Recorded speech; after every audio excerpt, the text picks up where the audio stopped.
Salam sejahtera dan salam Sarawakku sayang, bersama saya Grace John Lee.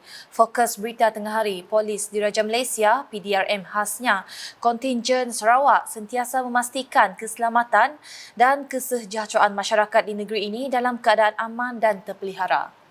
Pesuruhjaya Polis Sarawak Datuk Muhammad Azman Ahmad Sapri berkata, pada masa sama PDRM juga akan terus komited dan berkolaborasi dengan Kerajaan Sarawak bagi mengekalkan hubungan yang baik serta akan terus memantapkan lagi mutu perkhidmatan kepada masyarakat di Sarawak khasnya. PDRM khasnya kontingen Sarawak sentiasa memastikan keselamatan dan kesejahteraan masyarakat dalam keadaan aman dan terpelihara. Walaupun di dalam bulan Ramadan dan sedang berpuasa, kehalangan pada PDRM untuk terus menjalankan kewajipan menjaga keamanan dan ketenteraman awam. Pengawakasan akan diteruskan seperti bulan-bulan yang lain kerana keselamatan dan ketenteraman awam merupakan fokus utama PDRM seperti yang termaktub di dalam Akta Polis Seksyen 3/3. Dalam masa yang sama, kita akan terus komited dan berkolaborasi dengan kerajaan negeri bagi mengekalkan hubungan baik serta akan terus memantapkan lagi mutu perkhidmatan kepada masyarakat Sarawak khususnya. Beliau berkata demikian dalam ucapan aluannya pada majlis berbuka puasa dan solat sunat tarawih warga PDRM bersama Premier Sarawak Datuk Patinggi Tan Sri Dr. Abang Abdul Zohari Tun Dato' Bong Hopeng di Ibu Pejabat Polis Kontingen Sarawak APK Kuching pada Isnin. Pengisian program tersebut dimulakan dengan bacaan Al-Quran sementara menunggu masuk waktu berbuka. Selain itu, Datuk Patinggi Tan Sri Abang Zohari turut menyumbang wang tunai dan bakul makanan kepada 10 anak-anak yatim warga PDRM. Premier Sarawak kemudiannya menunaikan solat fardu isyak dan tarawih bersama warga PDRM.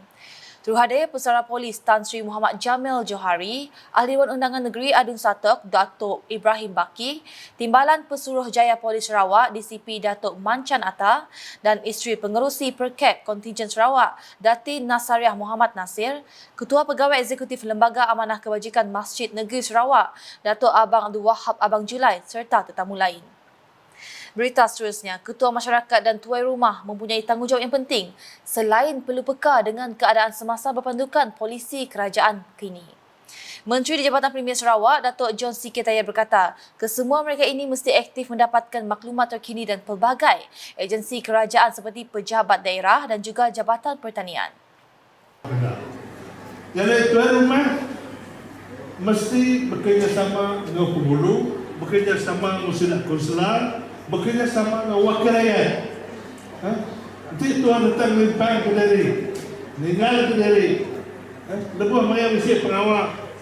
Ya kami itu, ya, kita tu mensiar. Jangan kita buat tu kadang nak melalai malah katai. Tanya nanti kita benar. Nanti tuan tu jarang benar orang ni. Nak tentu benar. Jangan takut penting kau nak melalai bagian. Siapa orang kena tai, siapa kena. Siapa ke rumah mesti natai, siapa ke rumah kena natai. Berkelalah aku makan. Jadi nak kalah tak? Kau 30 tahun jadi wakil rakyat kita itu. Nak patut aku nak kalah. Tiap ikut ke rumah bak puasa kemudian kita duduk yang 60 Agustus. Beliau berkata demikian semasa berucap pada majlis kesyukuran pelantikan baru penghulu kawasan Bawan di Balingian pada Sabtu. Jelasnya, maju mundur sesebuah rumah panjang banyak bergantung kepada peranan tuai rumah. Justru tegasnya mereka ini harus bekerjasama dengan kaunselor, penghulu serta wakil rakyat di kawasan sambil menambah tuai rumah juga perlu hadir dalam program-program yang dianjurkan supaya maklumat dapat disampaikan kepada rakyat setempat. Semasa program itu, Datuk John C.K. telah memperuntukkan geran projek kecil bandar MRP sebanyak RM20,000 kepada Jawatan Kuasa Kemajuan dan Keselamatan Kampung JKKK Rumah Petros Ambun. Kepengambangan di Semerahan, kira-kira 1,500 orang golongan sasar terdiri pada anak-anak yatim, pelajar pusat tahfiz, asnaf dan masyarakat setempat telah diraikan dalam satu majlis iftar di Masjid Darul Huda, Kampung Sebandi Matang, Asrjaya pada Isnin.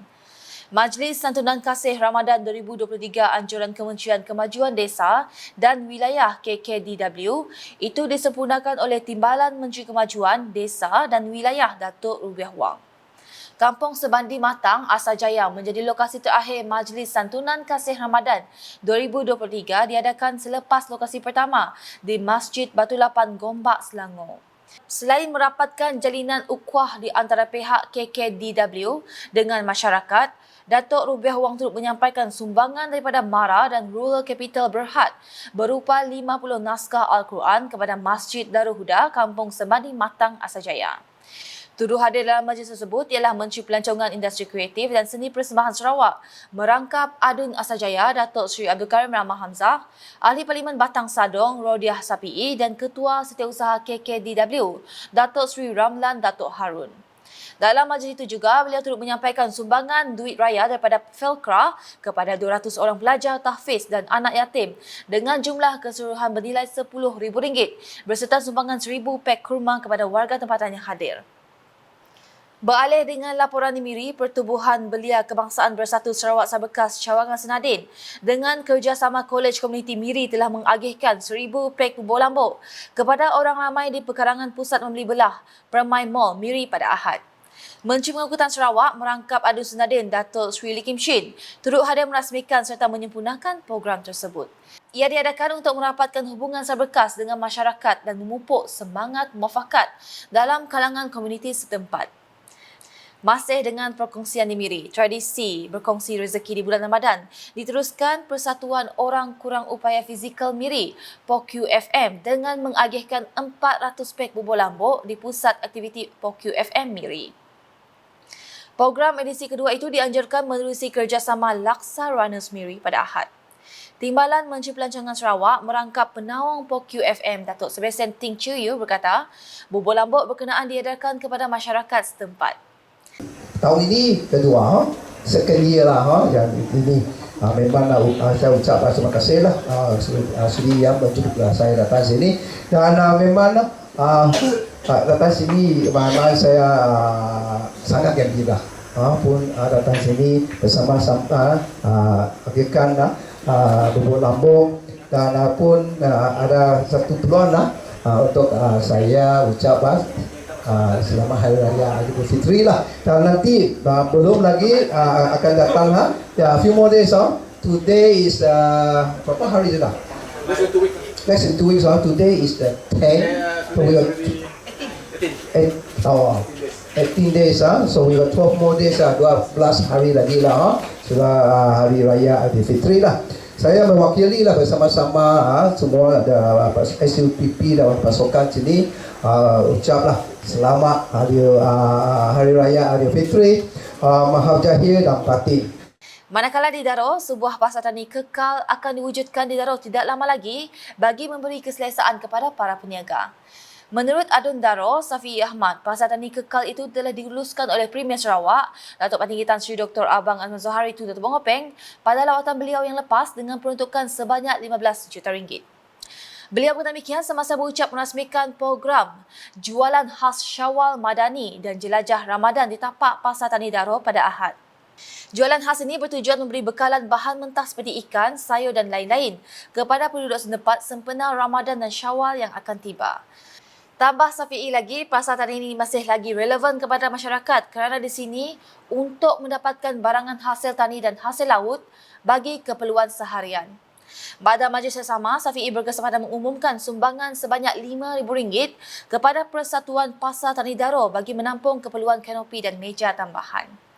Selanjutnya, sebanyak RM22.7 juta hasil agihan zakat telah diagihkan Tabung Baitul Mal Sarawak TBS kepada golongan asnaf setakat 31 Mac 2023. Ia diagihkan melalui 4 program utama iaitu program mengukuhkan tradisi keilmuan, program membangunkan institusi Islam, program memantapkan kebajikan ummah dan program peningkatan kemahiran ummah.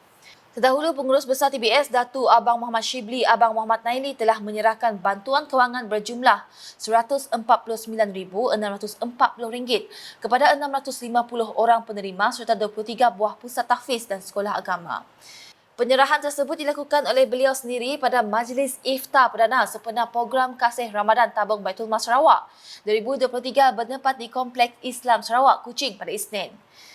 Selain itu, bantuan itu juga bertujuan meringankan beban semasa bulan Ramadan dan persediaan untuk menyambut Hari Raya Aidilfitri yang bakal tiba. Sekian edisi Tengah Hari bersama saya Grace Chondi. Berita lebih lanjut boleh didapati di semua platform media sosial UKAS, termasuk portal ukas.sarawak.gov.my dan UKAS channel di YouTube.